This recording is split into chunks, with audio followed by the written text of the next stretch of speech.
Graça e paz, irmãos, paz de Deus, paz de nosso Senhor Jesus Cristo. Primeiramente, quero deixar bem claro que eu não estou refutando o uso de nenhuma doutrina, apenas eu refuto heresia, irmão. E cada um deve analisar, certo? Conforme o seu entendimento. Porque a salvação, ela não consiste no uso, no costume, no vestido, no calçado, na roupa. É lógico que nós temos que andar com pudor, com respeito e com reverência. Certo, irmãos? Por isso que está escrito que o homem não deve usar roupa de mulher, nem mulher roupa de homem. No sentido qual? Eu vou explicar. Não é que calça, a mulher não pode usar calça. Muitos pensam que é isso. Não. Existem calças femininas, que são femininas, que não são para homem. Mas as mulheres que usam essas calças femininas devem ter cuidado que não sejam calças que retratem o seu corpo, para não dar abertura à lascívia aos olhos dos homens que são atraídos. Entendeu, irmãos? Às vezes não é nem culpa das mulheres, é dos homens mesmo. Então as mulheres podem sim, desde o momento que elas estão com uma calça decente, que não seja muito apertada no corpo. É uma calça feminina, é roupa de mulher. Existe a calça masculina, que é roupa de homem, não é? Eu quando for comprar uma calça, eu não vou entrar numa loja de calça feminina. Aí você me diz, então o que é roupa de mulher e roupa de homem? Bom, eu já vou explicar por aí, irmão. Roupa de mulher, que se falava lá na escritura, é a roupa de baixo, irmão, e até o tecido. Os irmãos sabem que a roupa de baixo das mulheres eram diferentes da roupa de baixo dos homens.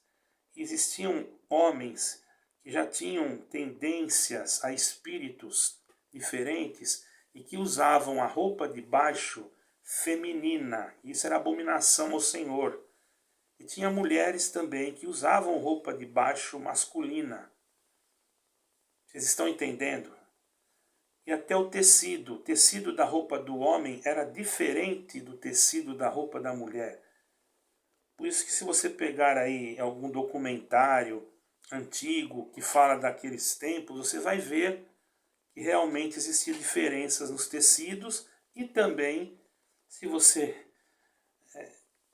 existe uma diferença na roupa de baixo que nós não vemos, mas Deus vê, certo? É isso que quer dizer.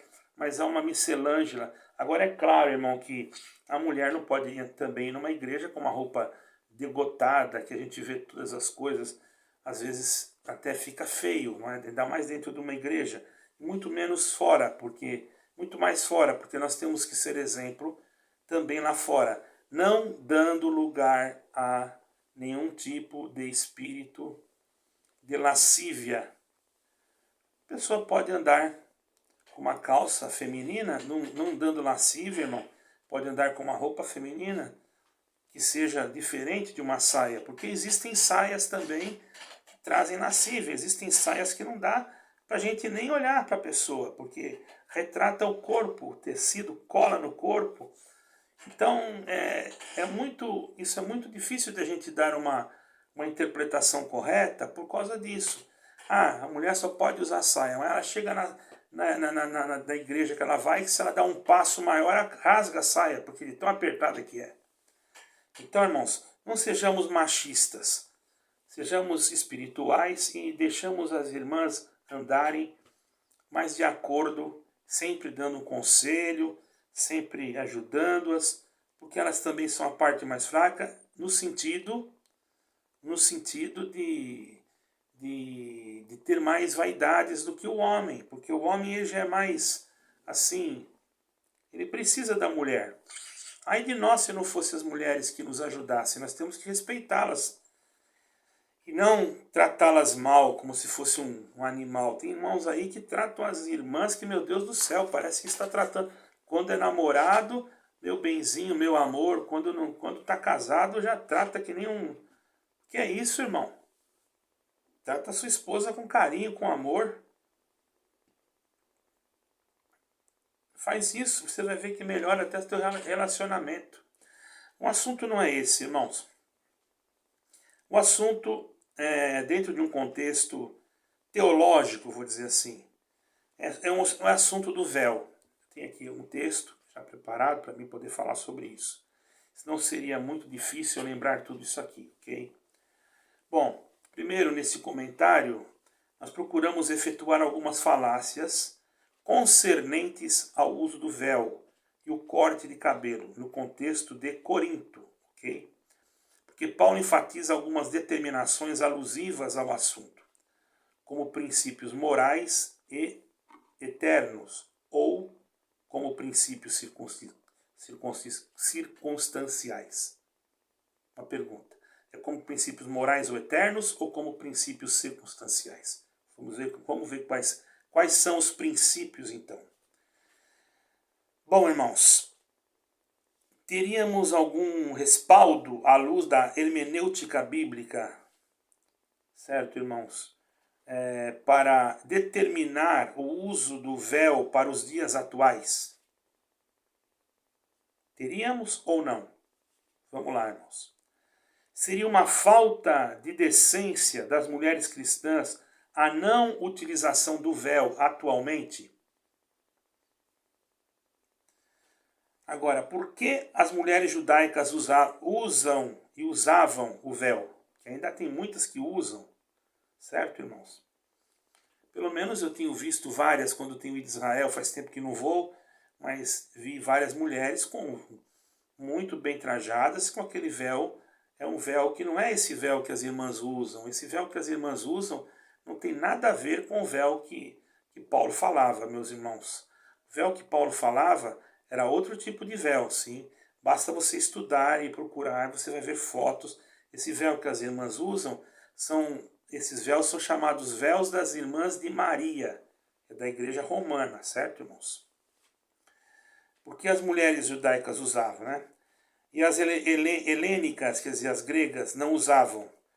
Porque era proibido as mulheres contemporâneas, quer dizer, aquelas que viviam na época do apóstolo Paulo, de ter os cabelos rapados. Agora, nós vamos ver o porquê de tudo isso que eu fiz a pergunta. Bom, na tradução literal, nós já sabemos o que quer dizer. Toda mulher orando ou profetizando com a cabeça descoberta desonra a cabeça dela, certo, irmãos? Por quê? Agora nós vamos ver dentro da exegese, daquilo que nós vamos analisar isso aqui agora, certo, irmão? Para eu poder responder a irmã da congregação cristã no Brasil que me perguntou, ok? Nesse trecho, o vocábulo mais discutido é sobre a questão do uso do véu. O que o apóstolo Paulo quis nos ensinar? Seria esse ensino de valores eternos ou circunstanciais? E qual a utilização do uso do véu hoje? Pois bem, primeiro, à luz do contexto, o escritor fala sobre uma hierarquia na criação. Em 1 Coríntios 11, versículo 3. Eu não vou ler, porque senão vai ficar longo, irmão. Depois vocês vão ler, marca aí o versículo e lê lá, na ordem da criação. E 1 Coríntios 11, 7 e 9 também. Segundo, discorrendo no contexto cultural, nós observamos que a cidade de Corinto era uma cidade estrategicamente estabelecida. Foi uma autêntica metrópole, abrigando judeus, gregos, romanos. Portanto, havia uma miscigenação de raças e de culturas, quer dizer, uma mistura de raças e culturas. Mesmo porque, irmãos, Corinto também era uma cidade portuária, ok? E até uma metrópole, vamos dizer assim. Deve estar aqui no texto que nós temos aqui. Geralmente eu estou agora fazendo textos, irmãos, procurando, copiando, enfim.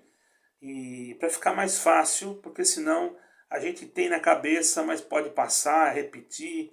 E eu para quem não sabe, eu vou fazer 60 anos já, né? Dia 26. Se quiser dar um presente, dá. Se não quiser, dá uma oração para mim, para Deus lá para cima, já estou feliz, tá bom, irmão? Glória a Deus. Então presta bem atenção agora, irmãos. Então vamos ver à luz do contexto, né? Vamos primeiro olhar, então, Segundo, discorrendo o contexto cultural, nós vamos observar a cidade de Coríntios. Ela era uma autêntica metrópole que abrigava, como eu disse, judeus, gregos, romanos. Havia muitas pessoas de outras nacionalidades, certo, irmão? Aqui eu estou usando as minhas palavras para mim não ler de novo. Estou repetindo para que você que não entendeu possa entender, porque eu falei miscigenação e às vezes a pessoa não sabe o que é isso. Quer dizer, havia várias raças de pessoas ali, de outras culturas, ok? A cidade fornecia também divertimentos, opções culturais que outros portos menos importantes. Existiam outros portos, mas não tinham o que tinha em Corinto. Infelizmente, esses divertimentos que tinham em Corinto não eram nada agradáveis, mas infelizmente o homem sempre procurou aquilo que não era agradável. E foi ali que Deus abençoou a sua igreja e prosperou, mas foi uma igreja que deu muito problema, se nós formos analisarmos. Então, irmãos, ali também tinha um anfiteatro. Era uma construção romana da Grécia, com capacidade para mais de 20 mil espectadores, irmão. Não era pequena não, hein? O grande templo de Afrodite. Aí o problema, irmão. Sendo a deusa identificada com a lascívia e com a prostituição cultural. Seu templo abrigava mais de 1000 prostitutas. Não eram poucas, não. A cultura de Coríntio não era judaica. Vejamos que ali em Coríntios viviam judeus e viviam mulheres judaicas que se cobriam com o véu. E não só dentro de uma reunião, em qualquer lugar que elas fossem. Era costume, era cultura delas. Até hoje você vai em Israel, você ainda encontra. Não vou dizer todas, porque já não é mais aquele costume como era, mas ainda tem. E eu acho até bonito, irmãos. Você ver uma mulher com aquilo, é até bonito. Até com respeito, dou parabéns, porque eu acho uma coisa... Achar bonito não é pecado, irmãos. Estou cobiçando ninguém, pelo amor de Deus. Né? Então, irmãos, ali as mulheres judaicas usavam como elas estavam acostumadas. As gregas, fortemente influenciadas, ou melhor, a cultura de Coríntio não era judaica, mas grega e fortemente influenciada pelos viajantes romanos, que passavam, portanto, só um momentinho, irmãos, que passavam, portanto, e se vestiam, e comiam, e se portavam diferente dos judeus, passavam de outra forma, portanto eram diferentes. Entendeu? Eles não tinham os mesmos costumes, as mesmas maneiras de comer, as mesmas regras doutrinárias que eles tinham, entendeu? Para os judeus era costume antigo que as mulheres representassem ou representava a decência das mulheres e a submissão das mulheres ao seu marido. Por isso que está escrito lá. Né? Quarto, no caso de Coríntio, temos um costume complicado, um costume das prostitutas sacerdotisas do templo, que era um costume. E elas tinham a cabeça rapada, e também as mulheres gregas estavam ali, não se prostituíam e não tinham a cabeça raspada, mas tinham cabelo. Entendeu? Olha, 3 tipos de culturas diferentes. As mulheres gregas tinham cabelo, as mulheres de Coríntio raspavam, as prostitutas raspavam o cabelo e as judaicas usavam o véu. Imagine todas elas dentro de uma reunião, numa casa, numa comunidade. Teria que ser tudo igual, porque senão ia dar confusão, irmão. Chegasse alguém lá que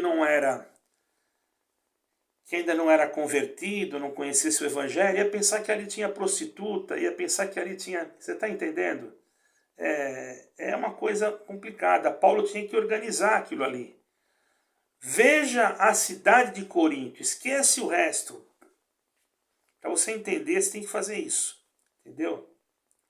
Agora, vamos concluir uma coisa. Numa cultura, a não utilização do véu poderia também ser poderia ser motivo até para um divórcio. Dependendo da cultura, se a mulher tirasse o véu, ela estava suspeita de ter adulterado e era um motivo de divórcio. Também poderia ser uma forma de lamento. Se ela tirasse o véu, também poderia ser a forma de lamento.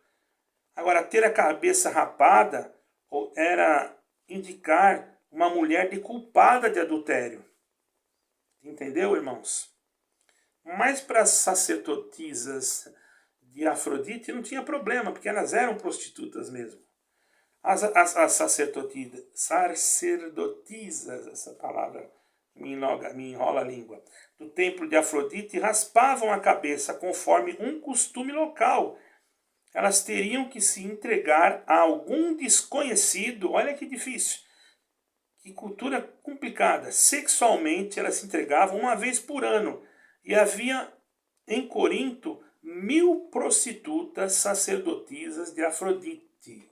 1000.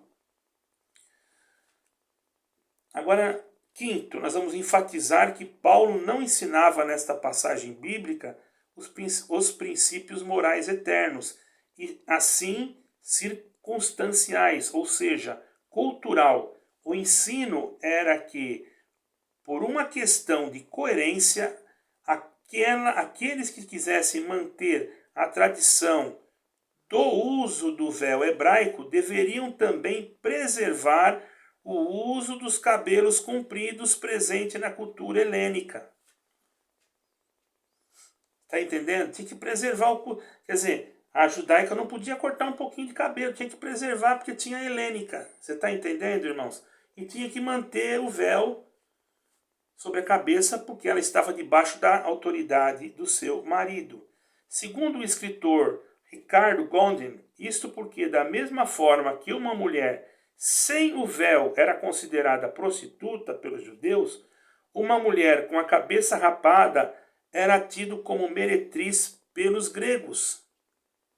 Está entendendo? Então o que tinha que fazer? Tinha que colocar véu em todo mundo. Então presta atenção, porque era uma igreja, estava começando ali e eram culturas diferentes. Aquilo não era em Jerusalém, não era em outro lugar. Está entendendo, irmãos? A decência nesta questão não seria o comprimento do cabelo, não era o comprimento do cabelo. Ele podia ser até aqui, podia ser lá no pé, não era o comprimento dele. Está entendendo, irmãos? Nem tampouco o uso do véu, e sim a decência que a mulher se apresentava na igreja e na sociedade. Por isso, irmãos, que tinha que usar, porque daí fechava a porta para ninguém dizer essa é uma prostituta e está indo aqui no meio daquele povo. Você está entendendo, irmão? Não é difícil de entender isso. É possível encontrar ainda hoje, em pleno século XXI, segmentos religiosos diversos que, respaldados-se na cultura e na cosmovisão religiosa ou na interpretação de trechos bíblicos, sem considerar o seu contexto, e criam normas, regulamentos para legitimar nos seus seguidores mecanismos de controle. Isso é complicado. Isso cria para os seus seguidores um mecanismo de controle. Se você não usa o véu, eu posso te controlar. Dizer, você não pode fazer isso porque você está sem o véu. Torna um mecanismo de controle. Você está entendendo, irmãos? Olha como a pessoa tem que ter luz nisso aí. Nós temos que ser controlados pelo Espírito Santo. Doravante é preciso, pois, respeitar o costume de cada segmento religioso. Agora, se você creu ali, se você quer ficar ali, você não pode arrancar o véu e ficar ali sem véu, porque você crê naquilo, você aceitou seguir essa doutrina, então isso é problema seu. Ninguém pode se levantar contra a sua maneira de ser. Se você é de uma igreja, não pense que eu estou falando só da congregação cristã, não. Porque existem várias igrejas que usam o véu. Inclusive, tem uma Assembleia de Deus, ou várias Assembleias de Deus aqui na Europa, ali na Itália, que usam o véu. E também tem aqui em Portugal Assembleias de Deus portuguesas que não usam o véu.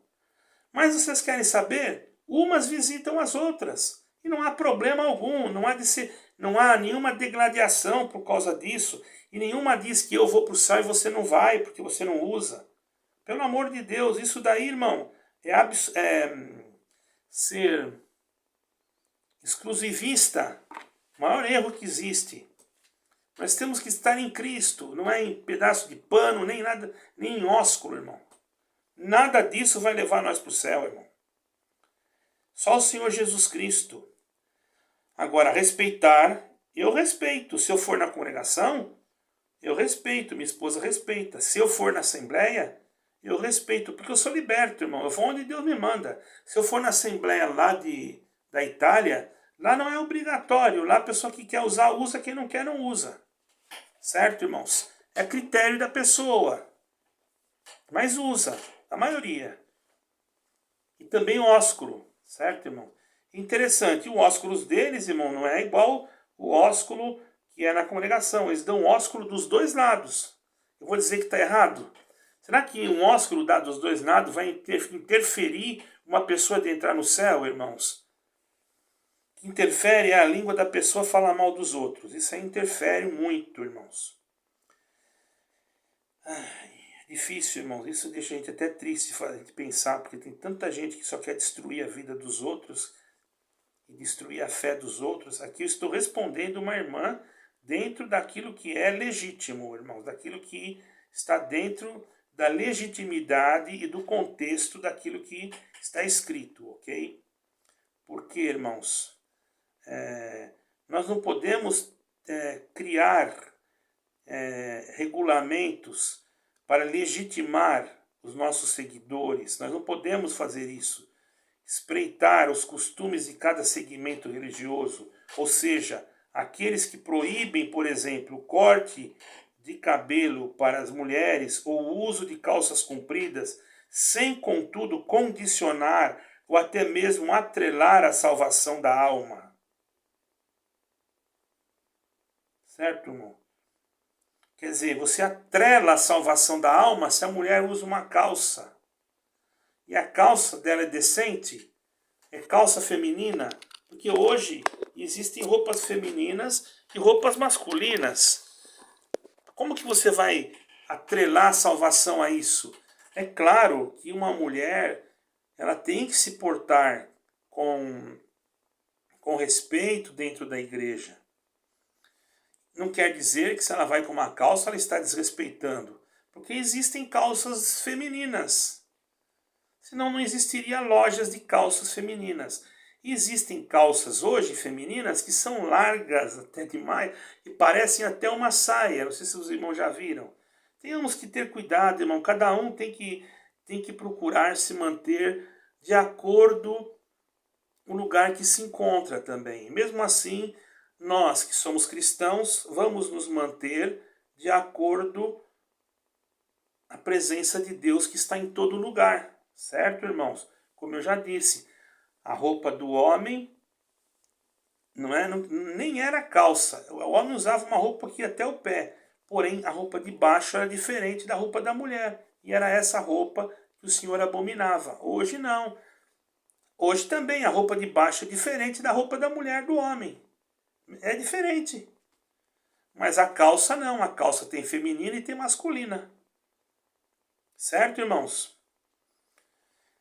Então nós não podemos atrelar nada disso à salvação, porque se nós fizermos isso, então nós estamos fazendo uma coisa errada, porque Paulo disse lá, salvo erro, em Gálatas, o Éfeso, não me lembro agora, não me lembro o capítulo, mas eu lembro que ele disse, né, que pela graça sois salvos por meio da fé, e isto não vem das obras para que ninguém se glorie. Bom, se não vem das obras, então quer dizer que se a pessoa não usar o véu é uma obra. Será que não há um interesse por trás de tanto véu aí? Irmãos, olha, eu chego a uma conclusão, tem horas, irmão, vou ser bem sincero. Tem muita gente ganhando dinheiro atrás desse véu aí, viu, irmãos? Tem muitos líderes denominacionais, eu não estou dizendo aqui da Itália, e que fabricam isso, e que tem fábricas disso, e que devem ganhar dinheiros, horrores de dinheiros. Tem pessoas que já estão usando isso daí, irmão, já usaram isso como um objeto de lucro. Isso pior. É melhor a pessoa não usar mesmo do que fazer das coisas de Deus objeto de lucro. Já que é tão obrigado assim na tua denominação, por que você não doa de graça? Isso você não faz. Ora, mas é para a salvação da alma, não é? Nós não temos que amar a alma? Nós não temos que ter caridade com a alma? Eu duvido que você faz lá um milhão de véu e distribui para 1 milhão de pessoas. Tem gente, mas isso dá custo, não sei o quê. Então não fica obrigando ninguém a fazer nada, irmão. A única coisa que tem que pregar é Jesus Cristo. Mas tudo bem, vai. Sua igreja crê assim, obedeça. Se você vai lá, sente de fazer assim. Eu não tenho nada contra, quer dizer, já quero dizer claro, viu, irmã? Eu não tenho nada contra. A irmã apenas me perguntou e estou respondendo.